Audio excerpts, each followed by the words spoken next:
இரண்டாவது முறை நம்ம எந்த வசனத்தை வைத்து நாம் ஜெபிக்க போகிறோம், நம்முடைய நெருக்கடியான சூழல்கள் மாற அப்படின்னா, நீதிமொழிகள் 10ஆம் அதிகாரம் 22வது வசனம், கர்த்தரின் ஆசீர்வாதமே ஐஸ்வர்யத்தை தரும்.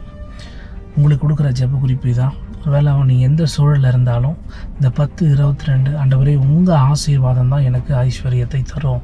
என் நெருக்கத்தையும், எனக்கு இருக்கிற தேவைகளையும், என்னுடைய இக்கட்டான சூழல்களையும், என் குடும்பத்தினுடைய இக்கட்டான சூழல், என் மகனுடைய இக்கட்டான சூழல், என் மகளுடைய இக்கட்டான சூழல், என் பெற்றோருடைய இக்கட்டான சூழல், என் கணவருடைய இக்கட்டான சூழல், அப்போ உங்கள் ஆசீர்வாதம் தான் ஆண்டவரே ஐஸ்வர்யத்தை தரும். அந்த ஐஸ்வர்யத்தினால தான் இதெல்லாம் நாங்கள் மேற்கொள்ள முடியும். அப்போ உங்கள் ஆசீர்வாதத்தை எப்படி நாங்கள் பெறணும், எப்படி பெற்றுக்கொள்ளணும், அதை நோக்கி எப்படி நாங்கள் பயணிக்கணும் அப்படின்னு சொல்லி இந்த வசனத்தை தொடர்ந்து வாசிங்க தேவ சமூகத்தில்.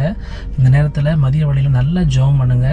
நீதிமொழிகள் 10ஆம் அதிகாரம் 22வது வசனத்தை சொல்லி ஜெபம் பண்ணுங்க. நான் விசுவாசிக்கிறேன், நிச்சயமாக கர்த்தர் ஒரு பெரிய அற்புதத்தை இந்த வேலையில் செய்வார். ஆமென்.